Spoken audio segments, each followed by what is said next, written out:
presented by R.K. Rahul Raj. R.K. Rahul Raj.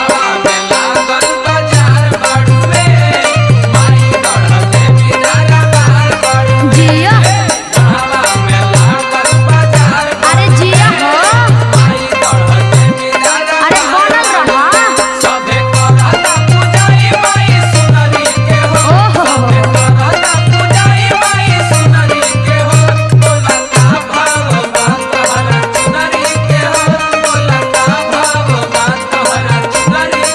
ए जी सुनत हवा का हो? तू गढ़वा बाजार गई रह कि टाइम खाली पास करे गई रह अच्छा तो होके टाइम पास लागत ह। तब का अच्छा तो होके पता ना ह का कि ये महंगाई में अच्छा क गो दुकान घूम घूम के उधार पधार क के हम सामान लेके आवत हैं। अच्छा अच्छा तू इहे बाजार करे गई रह न चुनरी लइलो न कसैली लइलो तो माई के पूजा कैसे होई बताव देखा का देख हमके मेहरारू से ज्यादा बकबक करे के आदत ना ह। अच्छा आखिर तू का कहल चाहत हो? अच्छा तो सुनो हम का कहल चाहत हई ठीक बा बोला। ओ मोरे पिया ठीक नहीं किया अच्छा ओ मोरे पिया ठीक नहीं किया गढ़वा से लाली लाली चुनरी न लिया हो चुनरी न लिया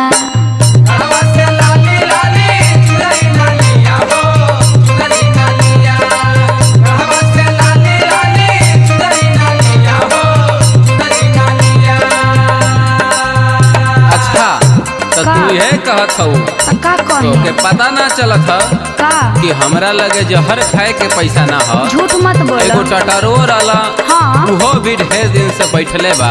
ओहो हो बताव पैसा कहाँ से आई? हम वो सब नहीं खी जानत अच्छा तो तू घरे में रह के फरमाइश करबी कि हमरो बतिया सुनबी? का बोलो ना सुना हम बतावत हैं। हाँ सुनाब कैसे बताइए धनी होखे ना कमाई बुझाई सब बुझाता बोले ना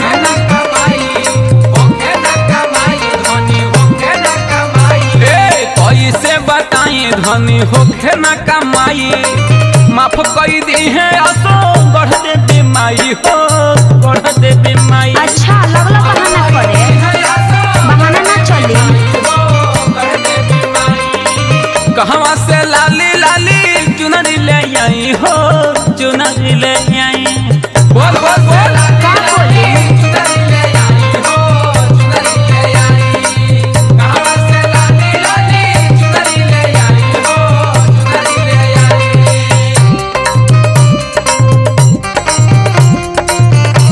Music by Tinku Tufan.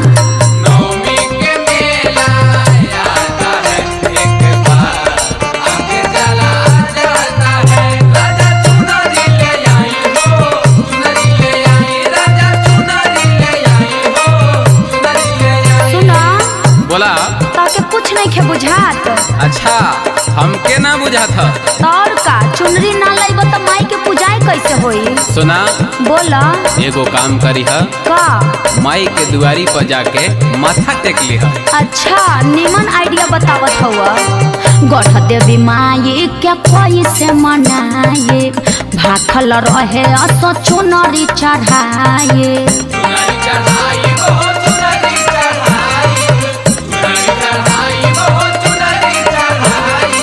अच्छा तो ये बात है। हाँ हो बात मन धनी माई से अर्जी लगाई का? ठेकुआ चढ़ाई असो माई के मनाई माई के मनाई वो माई के मनाई माई के मनाई वो माई के मनाई। ए ओ मोरे पिया कसैली न लिया ओ मोरे पिया कसैली न लिया ओ मोरे पिया कसैली न लिया। ओ मोरे पिया कसैली न लिया नगर से काहे नहीं नारियल लिया हो नारियल अरे लिया पगली नगर से काहे नहीं नारियल लिया हो नारियल लिया नगर से काहे नहीं नारियल लिया हो नारियल लिया। जय बोल देवी सैया यशोदा रात में सब कोई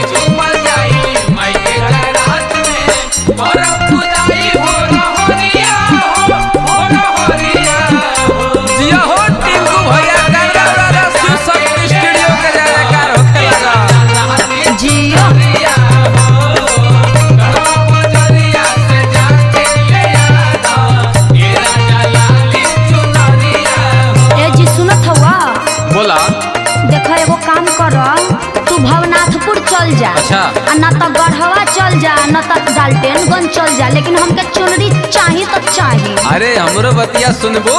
का सुनी, सुनते तो बानी।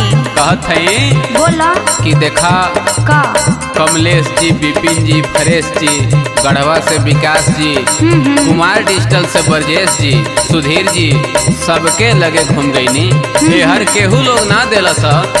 अब तू मानत ना हो, माने तो भी ना। लागत था का कि लागत हमके पटना जाए के पड़ी। हाँ तो जाई ना। वहीं शिव शक्ति स्टूडियो में टिंकू तूफान भैया के लगे कुछ अच्छा गावल बजावल जाए तो कुछ पैसा होई तो हर चुनरी लेके आई। हाँ ये बात सही कहत हुआ।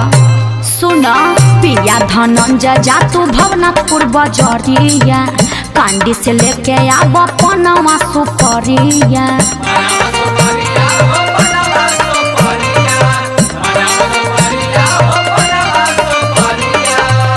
सुना बोला ना। पैसा न कौड़ी बाटे हो गुजरिया, अच्छा। एही खातिर घूमे आईने कए गो दुबरिया।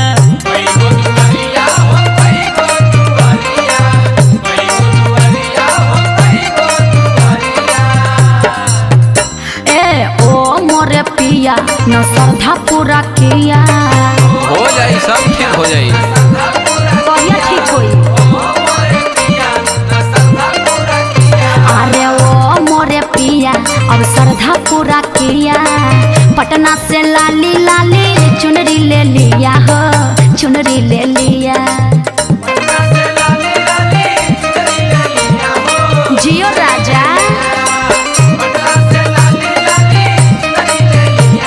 जियो ये हमार सजनवा, माता रानी हमेशा तरह के खुश राखस। जियो